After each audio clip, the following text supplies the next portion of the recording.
An intellectual carrot. The mind boggles. You see? You see? Your stupid minds. Stupid! Stupid! Earth has had Santa Claus long enough. We will bring him to Mars. I've been afraid a lot of times in my life, but I didn't know the real meaning of fear until I had kissed Becky. One thing will be clear. It's not for man to interfere in the ways of God. It's alive. Oh, it's alive. It's alive. It's alive.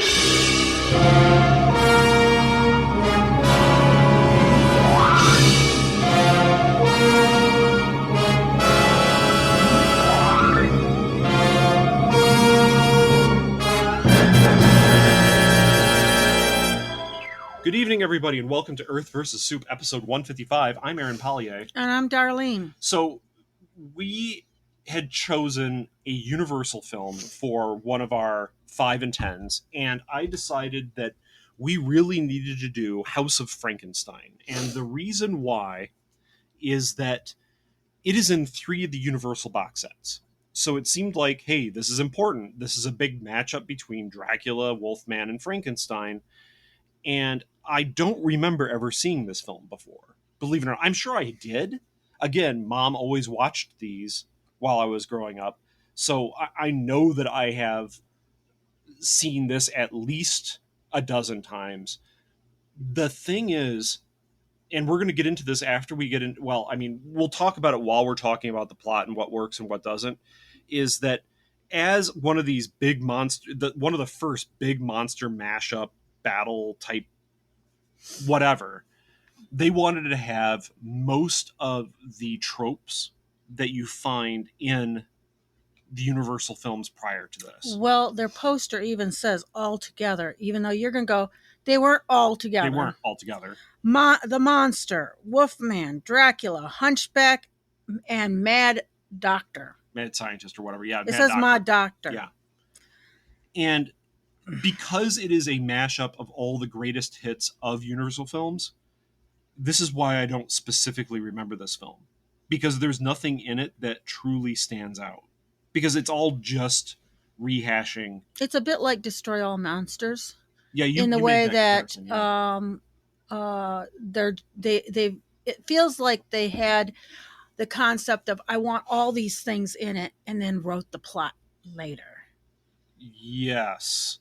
And I don't think the plot services well a specific story. What this movie tends to come across as is a two-part anthology. That's what I was going to say. A two-part TV anthology, because they're like, it's basically 35 minutes per part, and it's part 1, part 2. And there's a very distinct break between part 1 and part 2, even though that doesn't say part 1, part 2. Some of the stuff that I should tell you is it's 70 minutes long. Yeah. The budget was $354,000.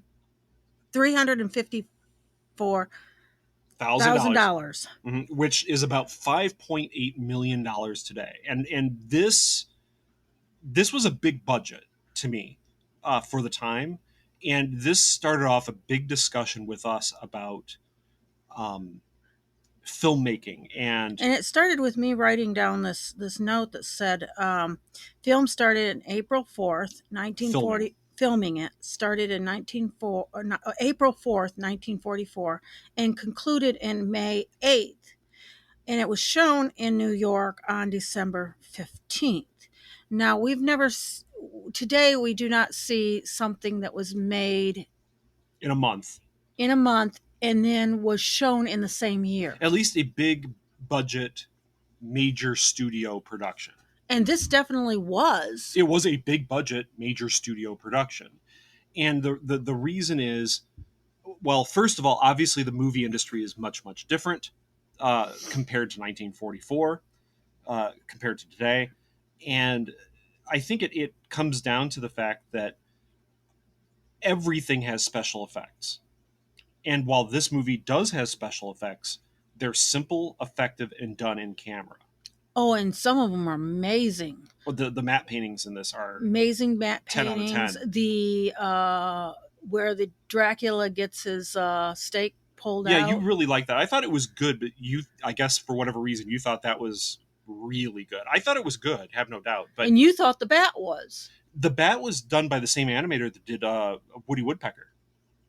believe it or not. That's something we'll talk about after we're done with the plot. But yeah, there's actual hand-drawn animation in this of a shadow of Dracula turning into a bat. You kind of see him in shadow. But And even it's with computers, great. you can't move a film from the filming from May 8th to showing it in December. Yeah, you generally can't. But it's because everybody, instead of wanting to spend...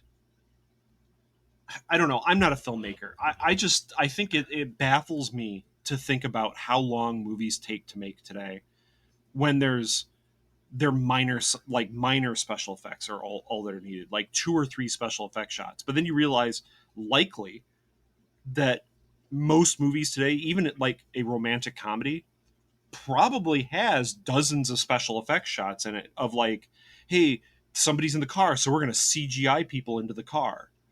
Or we're going to CGI the background of the car instead of just putting them up against like a back projection screen. Do you know what I mean? Yeah. Like they did in this film. It's just back projection. Is it effective? Absolutely. They did it in camera. That was there on the set. It doesn't cost a lot, but it's clearly not realistic, right? You can tell that that's a back projection. But back in the day, that's the best you could do, and that's amazing.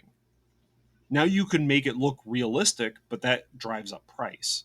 Whereas to me, I would much rather have like a back projection or something like that and make something that was a tenth of the cost and still told a good story. Like, I'm not changing the story. And that's the other thing we were talking about. This one runs to scene to scene to scene to scene. Mm-hmm. And today we have action to action to action to action. There's action in this too, but yep. There's a lot of scenes where there's not action happening. Yeah, it's weird. So let's talk about it. Because of it being this big monster mashup movie, there's tons of Universal cliches in this, and one of which actually ticks me off. And we talked about this the last time we watched a Universal film, and it's the torch-wielding villagers. Yep, there's the torch-wielding villagers. They should have added that on all together. Yeah. Oh yeah, all together. Like not. Don't put the Hunchback there. The Hunchback's only been in like 3 films now, and 2 of the times was with like Bela Lugosi.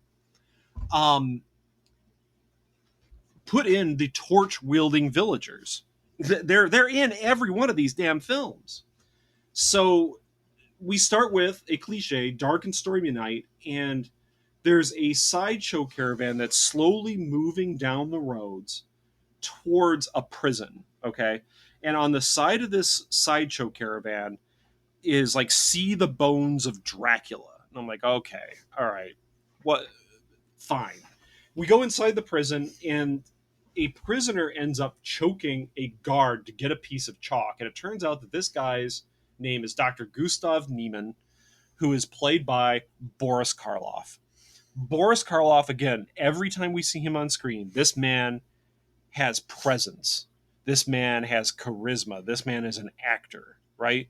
He is a joy to see regardless. And again, in this movie, every time he's on screen, brilliance occurs. And behind the scenes in this, Boris Karloff was brilliant as well, because the guy that plays the monster obviously is not Boris Karloff. That's the role he made, right? Like, he played the monster.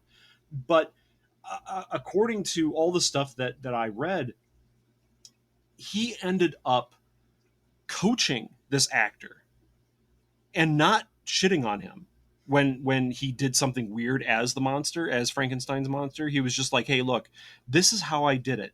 Do you want to learn how I did it? And I'll show you how. I'll show you how I got into the frame of mind of doing this. But the Frankenstein monster isn't very much in this.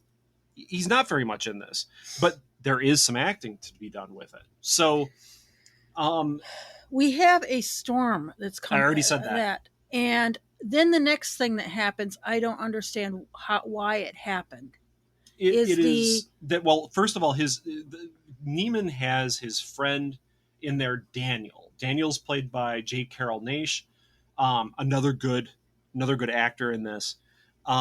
He's playing the Hunchback. They're in separate cells inside this like little nook, I guess. And Neiman is working on ideas that stem from Frankenstein's research. Because I guess his brother was Frankenstein's assistant at one point, and Neiman is also a brilliant surgeon, and he figures that he knows what Frankenstein did wrong. Now, all of the kind of pseudoscientific babble that he says doesn't really make sense, because we as viewers tend to know that Frankenstein, Dr. Frankenstein, his mistake was that he used an abnormal brain, and torch-wielding villagers generally caused more traumatic episodes with this abnormal brain to make the monster basically freak out and go psycho. And fire. Yeah, and use fire on them, because they're torch-wielding villagers. They're in all of these films.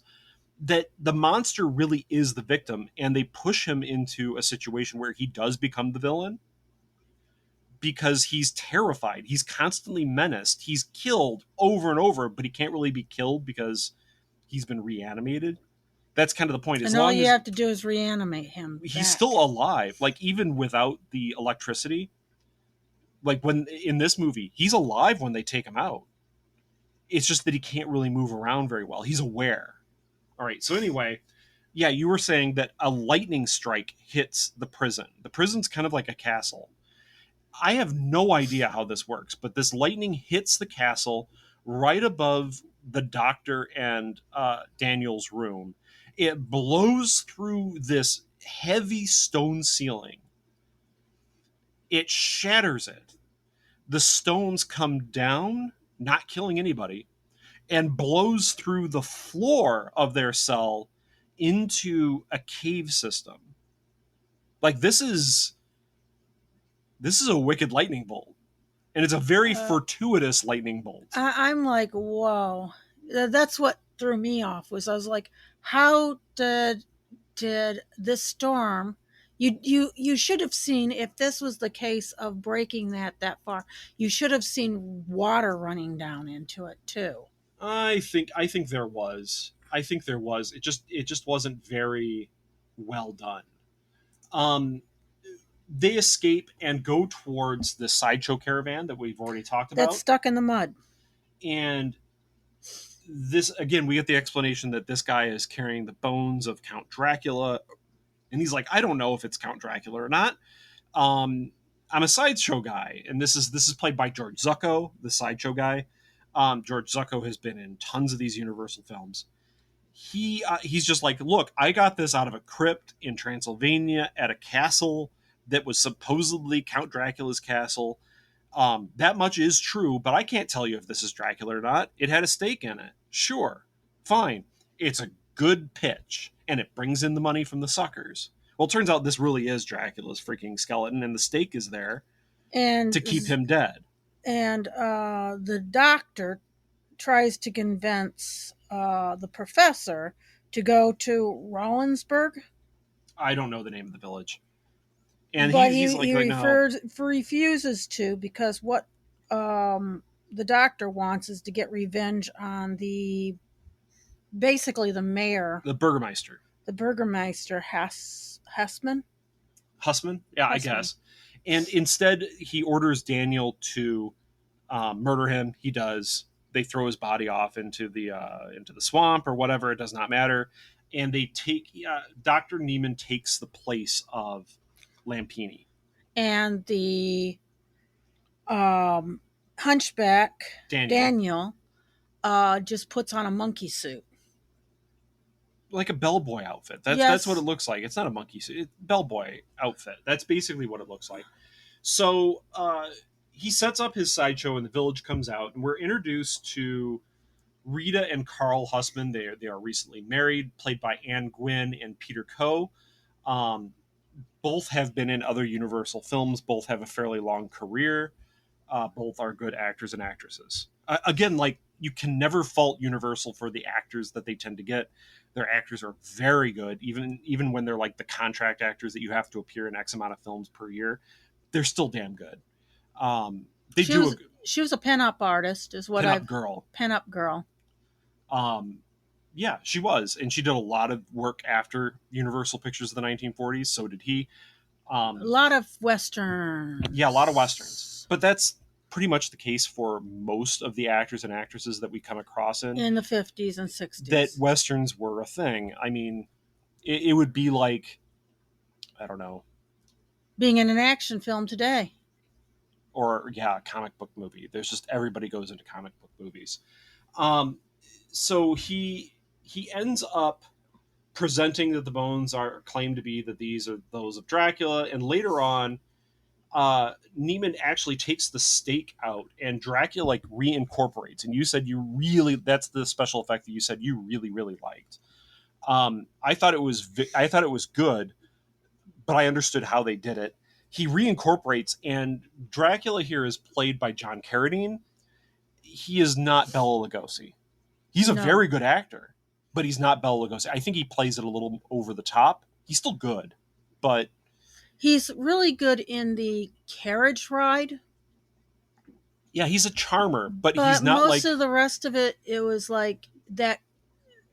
It's the cartoony Dracula when he's trying to, like, his eyes are wide and he's trying to, like, mesmerize you or something. And it's like, oh, no, Bela Lugosi could do that because he did the hand acting. It was his voice that also worked.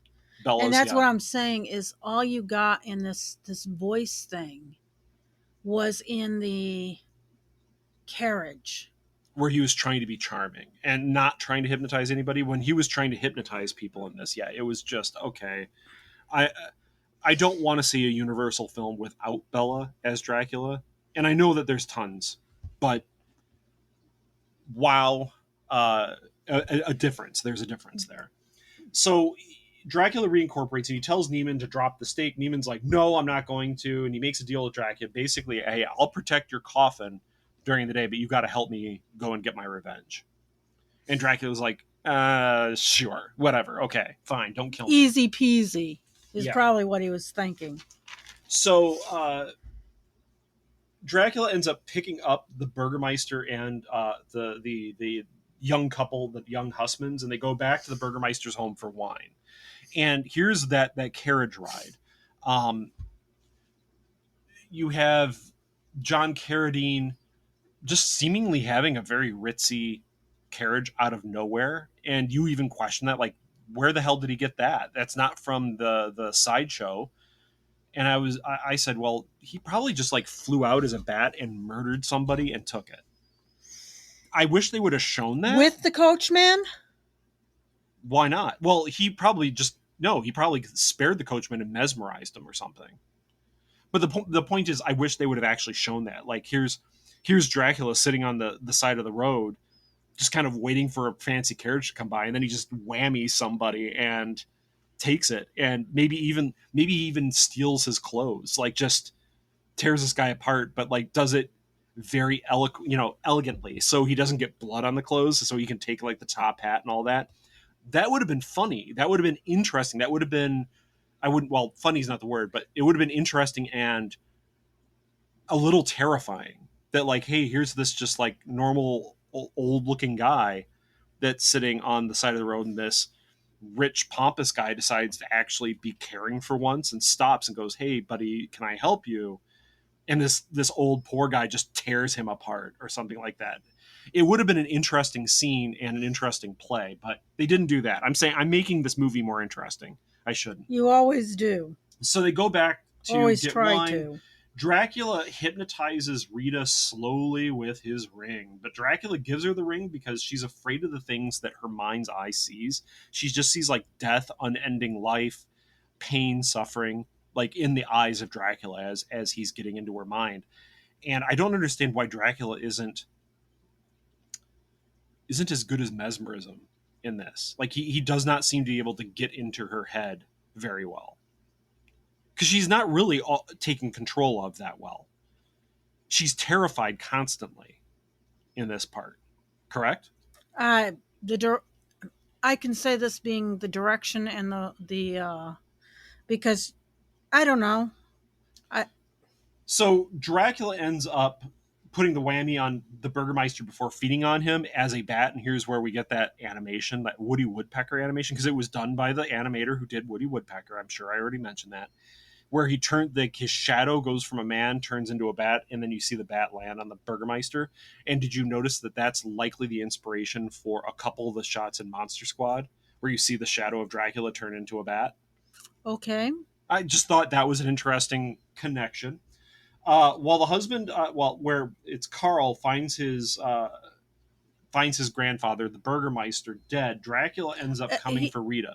He goes down to see his grandfather because Rita's acting strange. Yeah, and he says call a doctor. There's like an animal bite on his neck. It looks like 2 puncture wounds. Yeah, he calls the police. So Rita walks out of the house in a daze and is put into Dracula's carriage, and we get a horse chase. We get like a carriage chase. And Yes, all that. because Carl comes out running and he gets a hold of the police that are coming by horses and steals one of the police's horses. Yes, and then we also see Neiman and Daniel getting the sideshow ready because they're like, oh crap. Off in the distance, we see Dracula's carriage terrassing around. That means this is all bad news. This is all bad news. So and they dump the Dracula's. Yeah, Neiman tosses Dracula's coffin off his carriage to make it lighter because it's this big coffin, and that'll distract Dracula from coming after us for a while at least. And Dracula wrecks his carriage. He like overturns it on the road. And Rita's in the carriage, but she's fine. She's fine. And then he ends up, coming out of like the days of being tossed from this carriage. Dracula sees his coffin and runs to it as day comes. As day starts rising. And I'm like, oh man, he's screwed because it doesn't matter if he gets inside of it or not. They know exactly where he is. It's just this coffin laying on the side of the road. And they'll just open it up and kill him. But they don't. Because he doesn't actually make it into the coffin. Sunlight hits him, and I thought... And goes to... He just turns into a skeleton. Like, and you were like... I wanted to see like fire or something, like smoke, maybe him smoking. But fine, that's okay. He just turns into a skeleton. End of part 1. That's not what they say, but that's effectively the end of part 1. And I was surprised at this point because I thought we're going to have all the monsters together. Nope.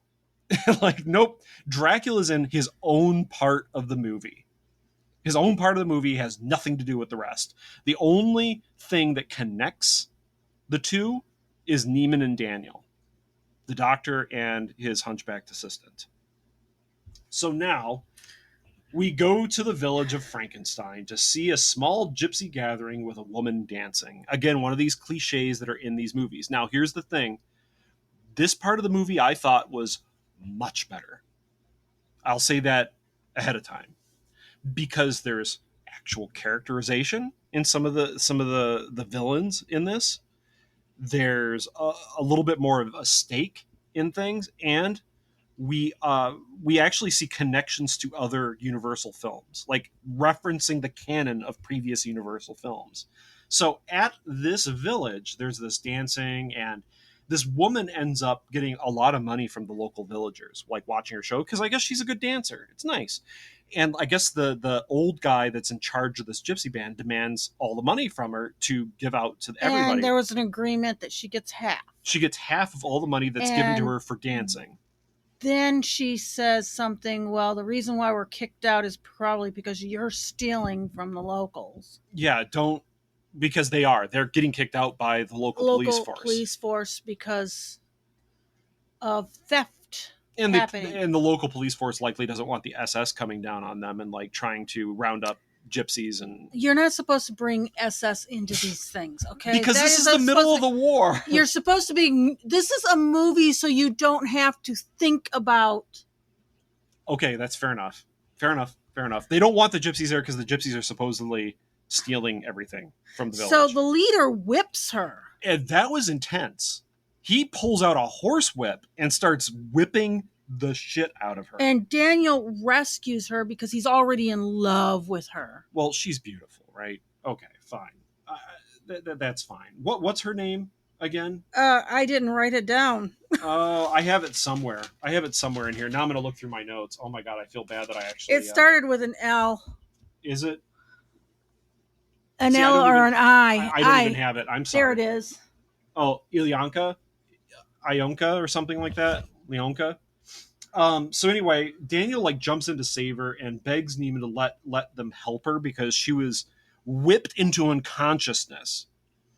Like this was a severe beating. Now we don't see bruises later on, but it's likely that she fainted from fear. Fear and pain? Pain. I think she probably got whipped. They just didn't want to show the wounds because he was really laying into her. He really was.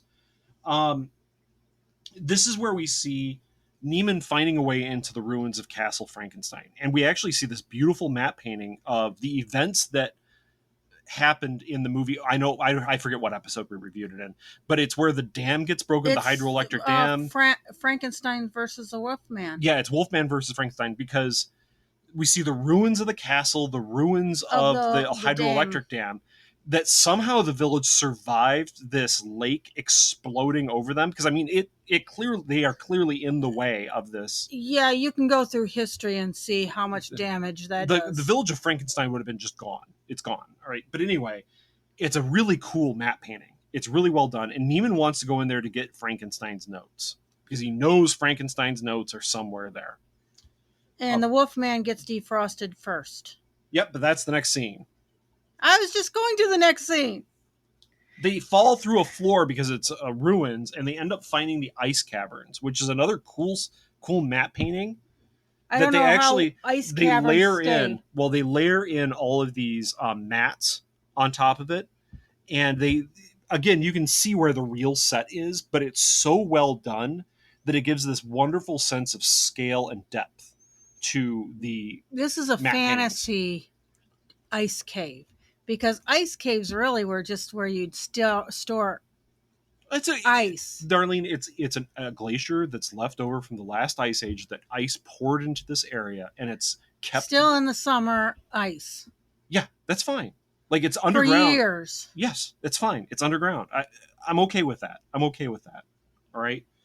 It's the sheer mass of the ice that has kept it cold, or at least cold enough, let's say.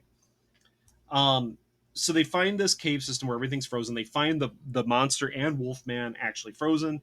They build a big fire to thaw them out. Wolfman thaws first, and he's actually in his wolf form, but immediately as he dethaws, he turns right back into Larry Talbot, played by Lon Chaney Jr. Again, good effect. A good effect. It's simple. It's that whole like fade in, fade out. But Lon Chaney Jr., stellar. Gem. Very moping, very sad, very... He wants to die. Yeah, his life is suffering, and this he really puts that on. Oh, Lon Chaney, yeah. He doesn't even look up from the floor. Folks, if there's one thing you get from us talking about these Universal films, like the three big actors, Bela Lugosi, Boris Karloff, Lon Chaney Jr., these people are actors.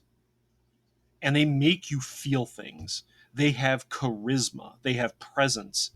And I'll be fair, Lon Chaney Jr. and Boris Karloff on the screen gives you that kind of feeling, almost like when Bela Lugosi and Boris Karloff are on screen together. You get that like, oh my God, these are two of the greats.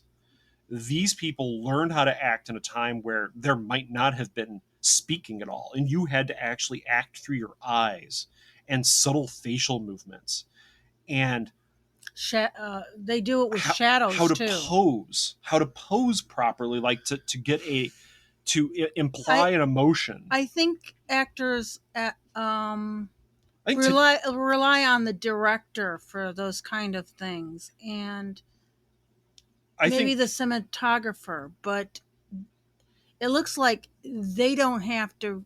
They're doing it just because they're trained to do it from somebody else, I don't want to say that like modern actors don't do that, but I think it's less of a skill today for A-list actors than it was then, because I mean there are actors today that are just stellar. Well, some of these guys are coming from silent films. Well, for sure, Boris Karloff and Bela Lugosi were in lots of silent films together. I forget how many Lon Chaney Jr. was in, but he was. And remember, Lon Chaney Jr. is the son of another famous actor, Lon Chaney, who also was a big-time silent movie actor who probably passed on a lot of these skills to his son.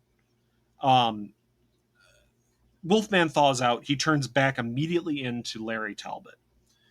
And he's just like, oh crap.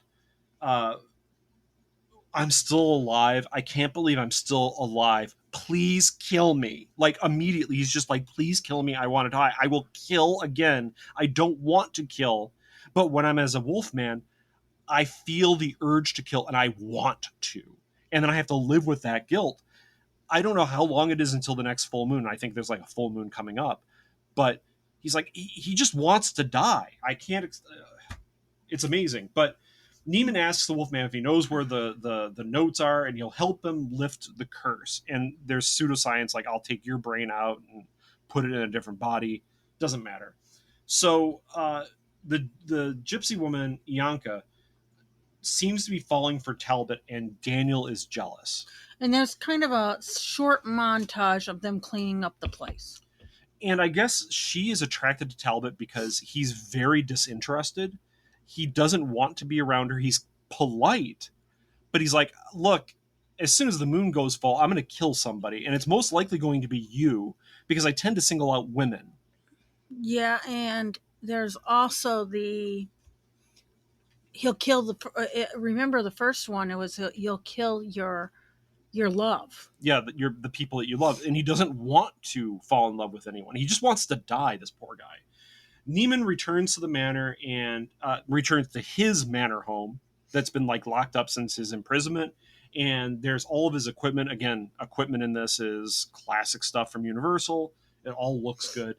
He needs to get all working again to fix the monster. He does have the monster. They drag him in there. The equipment is finally made ready, but tonight is a full moon. Neiman gets his old assistants and basically just murders them. And he's going to put the brain of one. He even has this long spilled out where he's talking to him as he's coming back to his lab. Mm-hmm. And he goes, I'm going to take you and put your brain into blah. And yeah, it's terrible. So Daniel nabs this one guy that tries to run away, one of his assistants. He removes both of their brains, puts them into a jar, and he's actually doing it in like this cold room, which is an interesting take on it. He's going to put the monster's brain into Talbot's body for some reason. And Daniel tells the gypsy woman that Talbot is cursed to be a werewolf, but she thinks Daniel's just jealous and tells him that he's ugly. And it's kind of like I don't think the scene really worked really well. She suddenly turns bitter and really cuts into him. And it's his one insecurity because he actually is like a nice guy, Daniel, but he does murder people. Like he just seems to be a kind person when he's not being ordered around by unless Dr. he's Neiman. with the monster. Unless he's with the monster, but he takes out his frustrations on the monster. Another cliche that we get because he ends up taking out his anger on the monster by whipping the hell out of the monster until he wakes. Yeah, but we don't see like the monster going on a rampage. It's just, look, it's another hunchback assistant whipping the hell out of the monster for no damn good reason. Talbot convinces the gypsy woman to shoot him with a silver bullet to kill him. And I thought actually this was kind of good because she has a silver necklace. And she ends up breaking it apart and like going to an anvil. And putting the bullet in the wrong way. Oh yeah, she loads the gun improperly. But okay, big deal. I don't care. It's the 1940s. It's not like there's a lot of people out there watching this film that have that know how guns load. But anyway, she actually forges the silver bullet, and it's not like it's a 44. It's not like it's an actual cartridge. It's a flintlock, so she actually has to load it. It's just she makes like a ball of silver that she'll fire into him. It's kind of cool. And Talbot ends up coming into the lab while Neiman starts to resurrect the monster. He basically goes after Neiman, demanding that he be fixed immediately. Neiman refuses and says, look, I have bigger things to worry about right now. I will fix you, but listen to me. Otherwise, I'm not going to. He's kind of being a jerk. Yeah, but everything that Neiman does, he reneges on. Every promise he promises Daniel that he'll fix him. Well, but he reneges on it time and time again. He promises to the Dracula that he'll take care of his coffin. and he throws it out. The Dracula thing is for sure. See, with Daniel, I don't think he truly does renege, because what is Daniel saying he wants? He wants Talbot's body, so he wants to be the Wolfman. That's later, but he was supposed to help him. Yeah, he said he would do it after he got the monster fixed. That part of it is I don't think he went back on his word at all. I think this doctor goes off on his... Neiman's a dick to Dracula. Yeah, he does renege on his promise to Dracula. His promises are all... He is a bad dude. Don't get me wrong. But Daniel's just kind of an awful person. He seems to be like kind when he's not around the doctor. Right. It's that the doctor's like his worst... his bad impulses. But anyway... Talbot almost kills the doctor, and we end up having torch-wielding villagers seeing strange lights at Neiman's Manor, so they all go out there. Because they're looking for the Wolfman because he killed somebody. Yep, and now the Wolfman goes... Talbot turns back into the Wolfman, attacks the gypsy woman, and she shoots him with the silver bullet. She crawls to Talbot's body, passes out, she dies. You forgot one little thing. Okay. The villagers are blaming the Wolfman for the two other disappearances. Oh, the two assistants? Yeah, but where it was actually Neiman. Yeah, she dies. But here's the thing. We see, even though it still is the full moon, Talbot as the Wolfman, like he's the Wolfman, falls over as she's like crawling onto him. He turns back into his normal form, which means, yeah, he actually died. That suggests that he died if you take what we see from the original Wolfman and all that. When you revert to your human form, especially if it's still the full moon, you're dead. And Frankenstein, the only thing he does is throw not Newman out he throws the Daniel out the window, right? Yeah, because Daniel's strangling Neiman, and the monster is like finally restored from all this electricity, and he grabs Daniel and throws him out the window to his death. And what happens to Neiman? Well, the villagers chase the monster who's carrying Neiman. They set fire to the marsh. That's and I'm like, right. how in the... And you're like, marsh gas. And I'm like, oh, come on. And Neiman is weak. And he's like going, don't go there. There's quicksand. But the monster doesn't understand. The monster doesn't understand. And he just keeps going, and they sink into quicksand. The end. Yeah, you see the Frankenstein goes down, and the last head you see is Dr. Neiman. Yeah, Boris Karloff, like looking out of this quicksand, and the end. So there are two distinct parts of the movie. The Dracula stuff is boring, and usually I find the Dracula stuff in all the other movies, like all the other Dracula movies, like far more interesting than generally the very repetitive Frankenstein stuff.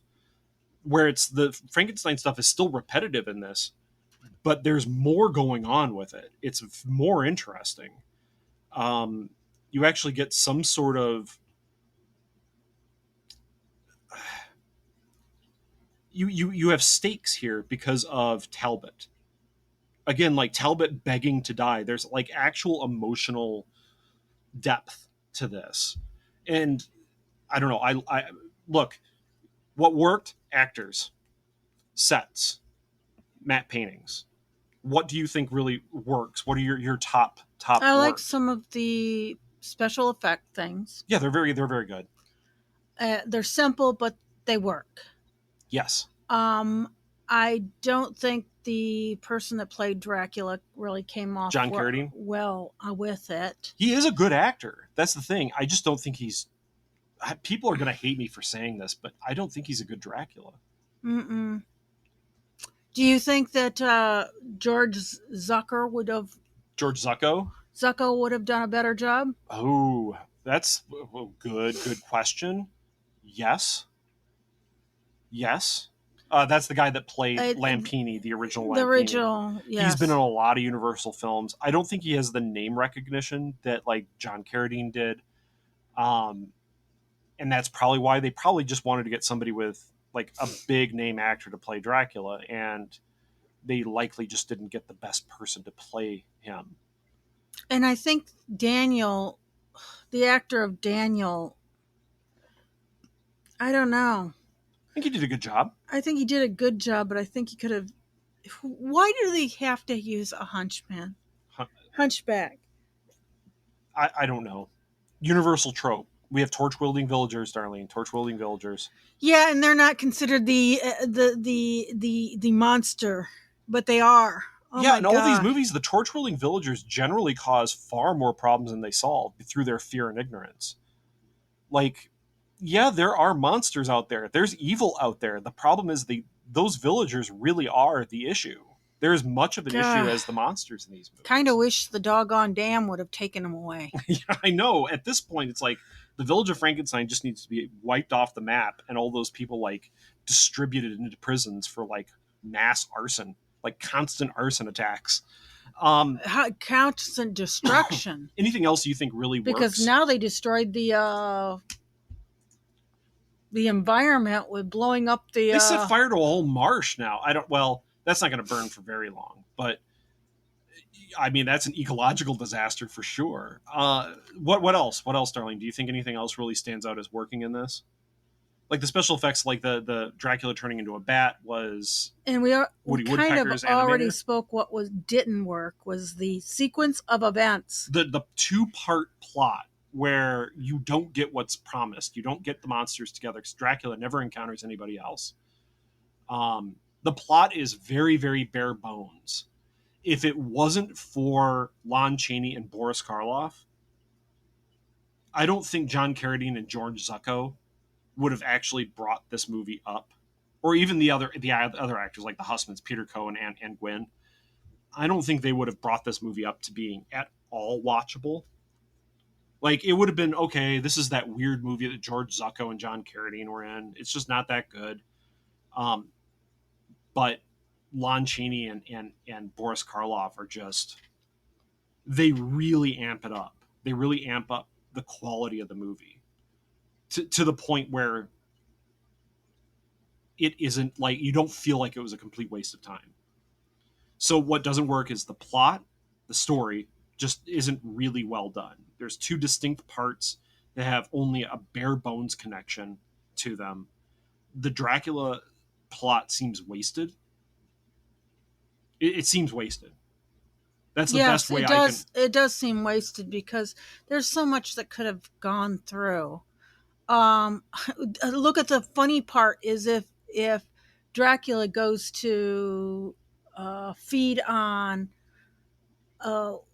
Larry Talbot, that would have been funny as. See, what I would have thought would have been interesting is you have Dracula waking up in the sideshow.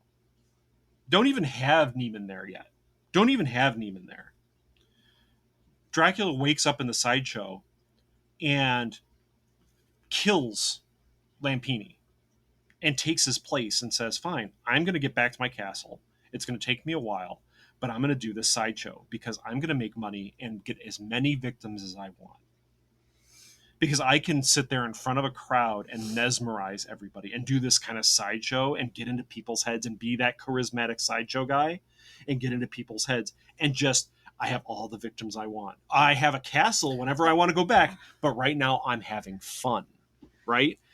And he encounters Neiman and Daniel and he hears this story. He's going to feed off of Neiman. And Neiman's like, no. I have something that's worth far more than my life. And it's eternal life with my research with Frankenstein. And then like Dracula's like, that might be worth more. Like I can get all the power in the world. I can give other people the eternal life without this curse. And that would give me power over those people. I'm making a better movie here, right? Yeah. See, he's like, okay, fine. You're going to show me where this is. And you get like maybe one time where Boris Karloff and Daniel try to murder Dracula, but Dracula's already on top of this. He's like, no, look, I knew you'd try to betray me. I already figured that crap out. Because I have you mesmerized and hypnotized. Yeah, you told me that you were going to do it yesterday. You just don't remember it, you sucker. And they finally go to like Castle Frankenstein and they meet up. They do the whole same thing with the monster and Wolfman resurrecting him. And you get this showdown where it's Frankenstein's monster versus Daniel doing the same things, right? That like Daniel's a jerk, all of that. But you have Wolfman and Dracula actually facing off, where it's like Talbot is desperately wanting to die and Dracula desperately wants to live forever, and they both take themselves out. Like the gypsy lady, Ianka fires the silver bullet through Lon Chaney, and Lon Chaney like drops on top of Dracula just as the sun's rising or something like that, and freaking Dracula evaporates, and Lon Chaney turns back into a human and says thank you and dies. Like that's such a much better movie, and you have all the monsters kind of interacting in the same ways. And stop having the village. You don't need the villagers. Like, yeah, the monster just walks off. Like, let's say the monster just walks off. He's like, screw you guys, I'm alive, I'm tired of being whipped and chased, and he walks off into the sunrise. That's it. Like, obviously you wanted to kill the Wolfman in this because you let that happen. Now, does that stick? I doubt it. I'm sure there's other Wolfman things in this where it's the same Wolfman, but Frankenstein's never going to die. The monster is never going to die, and Dracula's always going to come back because somebody is going to be stupid enough to deal with his bones or something. Yeah, they're going to like drop blood onto his bones, or remove the stake from his bones. It's going to happen, right? So you already have the same kind of end goal that this movie has. But this one, she ends up probably being bitten. No, she dies. She just dies? Why does she die? I never understood that one. Heartbreak? Wow. Because remember, they look at her and they don't see, like, there's no obvious wounds on her. And remember that it's been established that if the Wolfman kills you and the curse is passed to you, you get that, like, the pentagram on you where the wound is, and she didn't have any of that. Like, they were just kind of looking at her and she's fine. She's dead. Fine. Okay. The villagers didn't freak out seeing like a pentagram on her or something. Well, she was a gypsy because she needed to know the. She knew the whole poem. Poem. Yeah, she knew the whole poem of when the wolfsbane blooms, etc., which was just made up for these Universal films. It's a nice little poem, but okay.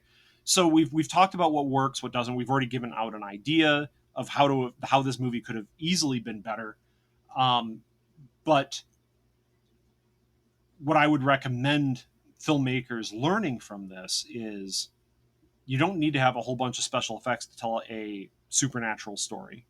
You don't. All you need is good actors that can really sell the story. Even if it's a crap story like this, these actors sell it.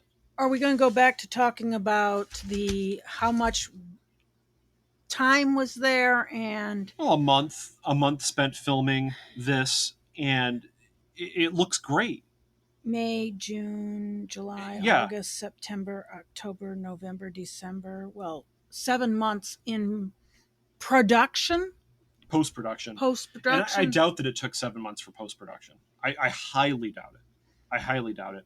Mainly because there's nothing here for post-production. You just edit together your footage, which, okay, fine, maybe a month, right? So I wonder how much they cut out. Because it does feel choppy. I don't think it's choppy because they edited out scenes. I think it's choppy because the story's choppy. It's a short movie as it is. You didn't need to edit out scenes. Like, I don't think they did. Because 70 minutes is about the size that you'd have in that time. Well, a lot of these movies are 70 minutes long. Yeah. I mean, we've gotten spoiled watching these short movies. Maybe they had something with Dracula, but then cut it out. It's possible. Do we recommend this film? I don't think you need to, unless you want to be a completist of the Frankenstein movies, Universal's Frankenstein movies. Man, here's the thing. I recommend this movie. It's a light recommendation. It's a light one.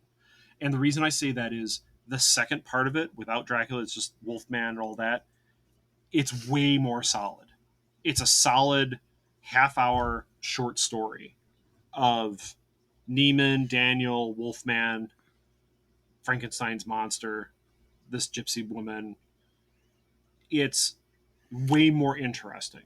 And how they got the villagers involved again was a revenge to the Burgermeister.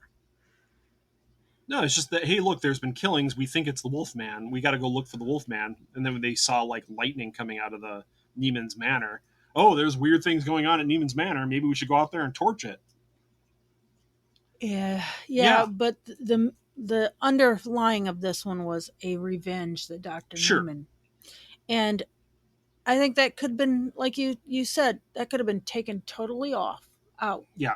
Didn't even need it. Didn't need it. And you could have had Dracula in this last part of it, but they probably just didn't think of the thing that I did. I don't know.